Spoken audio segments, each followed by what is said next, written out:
Chapter 9 heredity and evolution.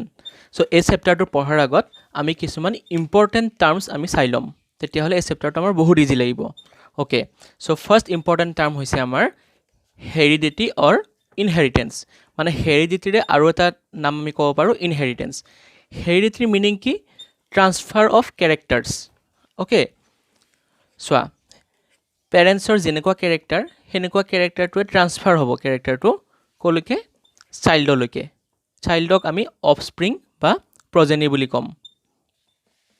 So' the transfer of characters from parents to offspring is known as heredity or inheritance. মই definition দি দিম লাষ্টত ভিডিঅ'টোৰ, এতিয়া খালি বুজি যোৱা। নেক্সট আমাৰ আহিলোঁ ভেৰিয়েশ্যন।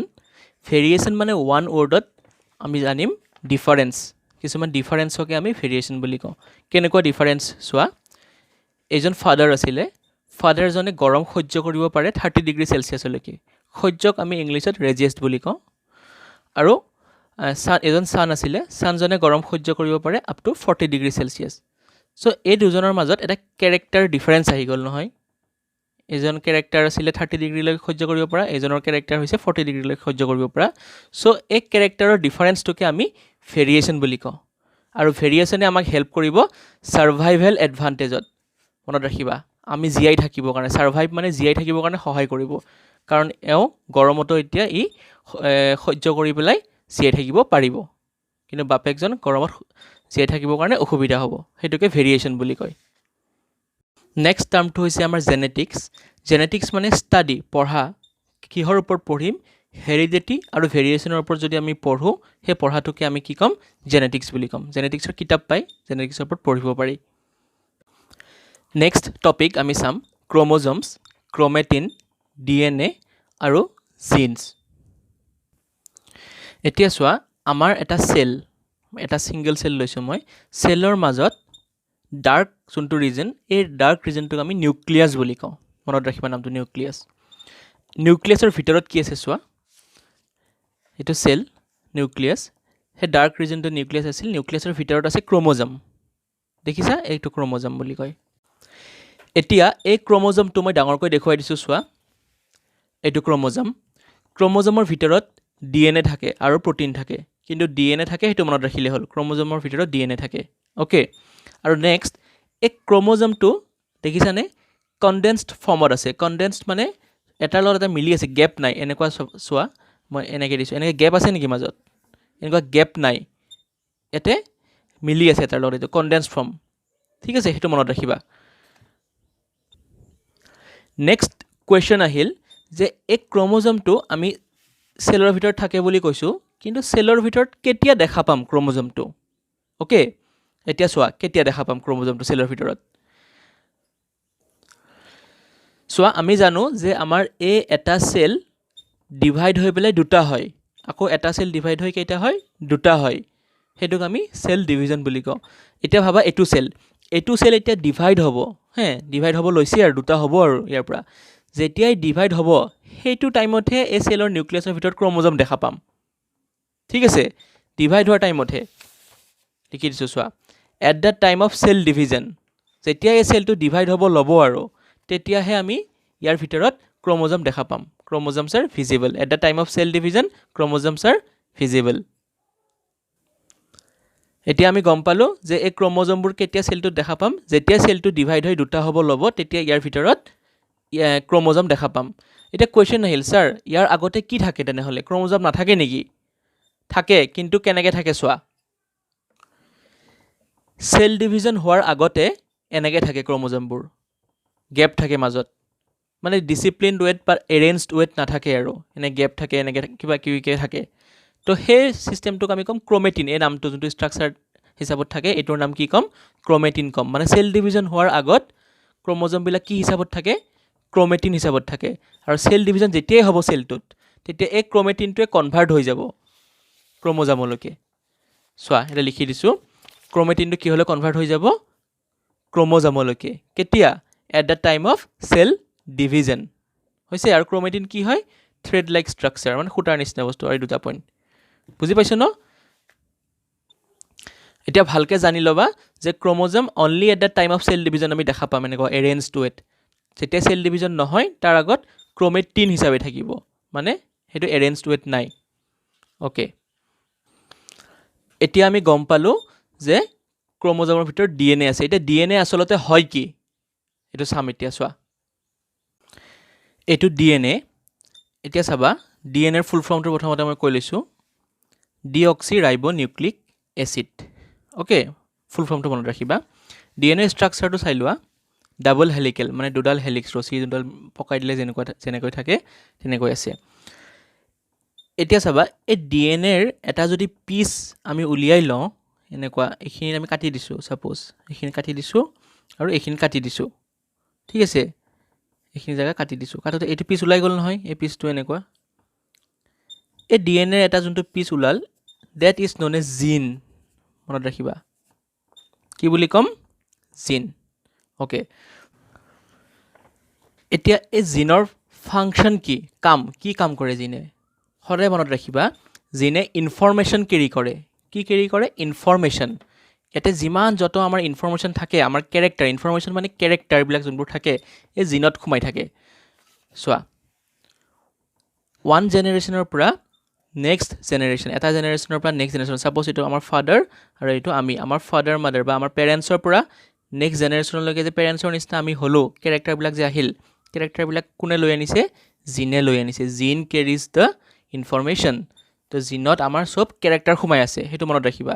আমাৰ পেৰেন্টছৰ জিন যেনেকুৱা তো আমাৰ তাতো তেনেকুৱা জিনবোৰ ট্ৰান্সফাৰ হৈ আহে অলৰাইট এতিয়া আমি গম পালো আমাৰ জিনটো কোড আছে ডিএনএ ত আছে আমাৰ জিনটো ওকে সো আমি কম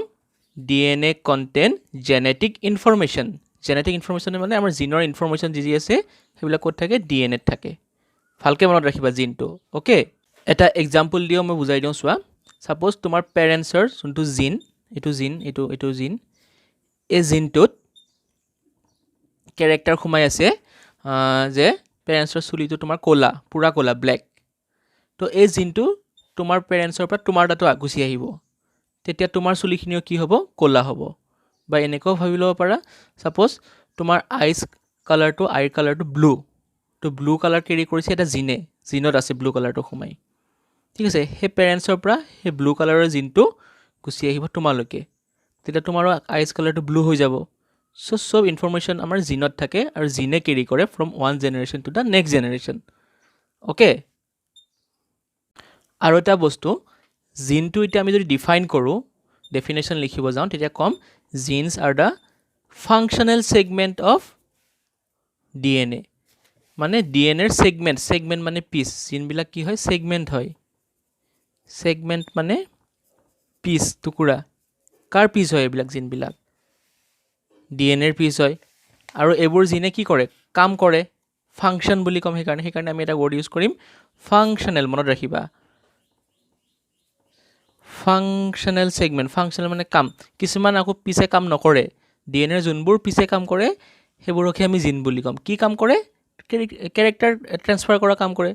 ইনফৰমেশন বিলাক ট্ৰান্সফাৰ কৰা কাম কৰে জিনে ঠিক আছে সেইকাৰণে জিনক আমি কি কম functional segment of DNA okay এতিয়া এটা বস্তু ভালকে বুজিবা যে আমাৰ নিউক্লিয়াছৰ ভিতৰত ক্ৰোমোজম আছে ক্ৰোমোজমৰ ভিতৰত আছে আমাৰ ডিএনএ আছে আৰু ডিএনএৰ সেগমেন্টবোৰক আমি কম জিন ঠিক আছে আৰু আমাৰ যদি যিকোনো ক্যাৰেক্টাৰ চেঞ্জ হ'ব লাগে তেনেহলে আমাৰ যোনটো ডিএনএ আছে ডিএনএ টো চেঞ্জ হ'ব লাগিব মানে ডিএনএ থকা জিনটো চেঞ্জ হ'ব লাগিব চেঞ্জ ইন দা ডিএনএ যেতিয়া হ'ব তেতিয়াহে তোমাৰ কি হ'ব ক্যাৰেক্টাৰ চেঞ্জ হ'ব এটো মনত ৰাখিবা ভালকৈ যে ডিএনএৰ কিবা বস্তু চেঞ্জ হলেহে আমাৰ পুৰা ক্যাৰেক্টাৰটো চেঞ্জ হৈ যাব এতিয়া তুমি ভাবি লোৱা সাপোজ এডাল ডিএনএ তোমাৰ নিজৰ ঠিক আছে এডাল ডিএনএ তোমাৰ ডিএনএ সো ডিএনএত আমাৰ কি কৈছো ক্যাৰেক্টাৰ বিলাক থাকে জিন হিচাপে জিনত ক্যাৰেক্টাৰ বিলাক আছে এনেকুৱা এটো এটা জিন দেখুৱাইছো মই ইয়াতে আৰু এটা পিছক আৰু এটা জিন বুলি কম বহুত জিন আছে এনেকে এপিনিও আছে জিন ঠিক আছে এবোৰো জিন আছে ওকে ডিএনএ টোত আমাৰ দুডাল খুটা মিলাই দিলে যেনেকুৱা হয় হেনেকুৱা এটা চোৱা এটো এটা নেক্সট আকৌ এটো এটা হয়নে দুডাল আছে এনেকুৱা দুটা আমাৰ ষ্ট্ৰেণ্ড কিয় আছে আমি ষ্ট্ৰেণ্ড বুলি কওঁ এইটো কিয় আছে এডাল মনত ৰাখিবা এডাল আহিছে আমাৰ ফাদাৰৰ পৰা এইটো তোমাৰ DNA বুলি কৈছো নহয় তোমাৰ এই এডাল ষ্ট্ৰেণ্ড আহিছে ফাদাৰৰ পৰা আৰু এডাল সাপোজ মই ক'লো ফাদাৰৰ পৰা আহিছে আৰু এডাল মাদাৰৰ পৰা আহিছে বুজি পাইছা দুডাল ষ্ট্ৰেণ্ডৰ এডাল ফাদাৰৰ পৰা আহে আমাৰ আৰু এডাল মাদাৰৰ পৰা আহে হৈ গ'ল তো আমি গম পালো আমাৰ তাত দুইটাৰে ক্যাৰেক্টাৰ আছে পেৰেন্টছৰ ফাদাৰ মাদাৰ দুইটাৰে ক্যাৰেক্টাৰ আমাৰ তাত আছে এটা ক্যাৰেক্টাৰ কোনে আনে বুলি ক'লো জিনে আনে এটা সাপোজ মই এটা ক্যাৰেক্টাৰ ক'লো তল তুমি উখ তুমি মানে মানুহটো উখ হয় তল হয় তো সো এই তল ক্যাৰেক্টাৰটো তোমাৰ মাদাৰৰ পৰা তোমাৰ তাত আহিব লাগিব আৰু তোমাৰ ফাদাৰৰ পৰা তোমাৰ তাত আহিব লাগিব সো মাদাৰৰ পৰা তোমাৰ তাত তল ক্যাৰেক্টাৰটো আহিছে তলটো মই টি দি বুজাম এটো জিন তলৰ কাৰণে টি ফাদাৰৰ পৰা তোমাৰ তল ক্যাৰেক্টাৰটো আহিছে সো ইয়াতে এটো টি তো তোমাৰ তাত মাদাৰৰ তল ক্যাৰেক্টাৰটো আহিছে ফাদাৰৰ তল ক্যাৰেক্টাৰটো আহিছে বুজি পাইছা এইখিনি সো এই দুটাক আমি কম জিন তলৰ কাৰণে আমি জিন কি দিম টি টি হৈছে তো তোমাৰ এতিয়া তল ক্যাৰেক্টাৰ তোমাৰ জিনত কি ক্যাৰেক্টাৰ আছে তল ক্যাৰেক্টাৰ সো তল ক্যাৰেক্টাৰৰ কাৰণে তুমি উখৰ কাৰণে আমি কি দি বুজাও সদায় মনত ৰাখিবা উখটো ফাৰ্স্ট লেটাৰটো দি টি দি বুজাও কিন্তু অকল এটা টি দি নবুজাও দুটা টি দি বুজাও কি দুটা টি দি বুজাও এটা আমাৰ ফাদাৰৰ পৰা আহিছে এটা মাদাৰৰ পৰা আহিছে অলপ আগত ৰিৱাইণ্ড কৰি চাই লোৱা হৈছে সেইকাৰণে তল ক্যাৰেক্টাৰটো দুটাৰ পৰা সেইকাৰণে জিন তল ক্যাৰেক্টাৰৰ জিন কি দুটা ক্যাপিটেল টি অলৰাইট কিন্তু আমাৰ এটা ক্যাপিটেল টি হলেই হৈ যায় উখ আমি এটা ক্যাপিটেল টি দিয়ে উখ হৈ যাম এই দুটা এই কাৰণে কাৰণ এটা ফাদাৰ এটা মাদাৰৰ যে দুইটাকে আমি একেলগে কি বুলি কম জিন বুলি কম কিন্তু এটা কি বুলি কম এ পেয়াৰ হৈ আছে ন এটো এই দুটা মেম্বাৰ জিনৰ এটো এটা মেম্বাৰ এটো এটা মেম্বাৰ এই এটা মেম্বাৰক কি বুলি কম সো এই এটা মেম্বাৰক আমি এলিল বুলি কওঁ এ এল এল ই এল ই এলিল এটো এলিল এটো কি হয় এলিল বুজি পাইছা দুটা এলিল মিনি কি হয় জিন হয় তো জিন আৰু এলিলৰ ডিফাৰেন্সটো মনত ৰাখিবা বুজি পাইছো ন যিহেতুকে আমাৰ দুটা সেট আহে এটা ফাদাৰৰ পৰা কমপ্লিট সেট আহিব এটা মাদাৰৰ পৰা কমপ্লিট সেট আহিব সো আমি হৈছো ডিপ্লয়েড অৰ্গেনিজম ডিপ্লয়েড শব্দটো আমি কেতিয়া ব্যৱহাৰ কৰিম যেতিয়া আমাৰ তাত দুটা সেট আহিব ইনফৰমেশনৰ মানে ক্ৰোমোজমৰ দুটা সেট আহিলে আমি ডিপ্লয়েড বুলি কম নেক্সট আমি জানিম গেমেট মানে কি হয় সোৱা যোনবোৰ সেলে ৰিপ্ৰডাকশনত হেল্প কৰিব সেইবোৰ সেলকে গেমেট বুলি কম আমি ঠিক আছে আমাৰ বহুত টাইপৰ সেল থাকে সেল যে মই দেখুৱালো আমাৰ বহুত টাইপৰ সেল থাকে কিছুমান নাৰ্ভাছ সেল কিছুমান মাসল সেল বহুত সেল যোনবোৰ সেলে ৰিপ্ৰডাকশন কৰাত হেল্প কৰিব সেইবোৰক gamete সোৱা cells that are capable of reproduction are known as gamete এটা মেলৰ ক্ষেত্ৰত ৰিপ্ৰডাকশনত কোনটো সেলে হেল্প কৰিব স্পাৰ্ম সেলে ঠিক আছে আৰু ফিমেলৰ ক্ষেত্ৰত ৰিপ্ৰডাকশনত কোনে হেল্প কৰিব ওভাম সেলে ওভামটো এটা সেল হয় ওভাম আৰু এগ বুলিও ক'ব পাৰো এগ সেল হৈছে সো এটা মেল গেমেট যদি তোমাক এক্সামত খুদে মেল গেমেট তেতিয়া ক'বা স্পাৰ্ম আৰু ফিমেল গেমেট ওভামৰ এগ সো এটা অফস্প্ৰিঙৰ তাত এইটো এটা অফস্প্ৰিঙৰ তাত মেলৰ পৰা আহিব ক্যাৰেক্টাৰ ফিমেলৰ পৰা ক্যাৰেক্টাৰ আহিব মেলৰ ক্যাৰেক্টাৰ বিলাক ক'ত সোমাই আছিল স্পাৰ্ম সেলত ফিমেলৰ ক্যাৰেক্টাৰবোৰ ওভাম সেলত সোমাই আছে এতিয়া ভাবি লোৱা এইটোৱে স্পাৰ্ম সেল ওকে সেলৰ ভিতৰত যি সব সেলৰ ভিতৰতে এনেকুৱা নিউক্লিয়াছ থাকিব ক্ৰোমোজম থাকিব আৰু ক্ৰোমোজমৰ ভিতৰত DNA থাকিব ঠিক আছে এতিয়া এই স্পাৰ্ম সেলৰ যোনটো DNA আছিলে আৰু এগ সেলৰ যোনটো DNA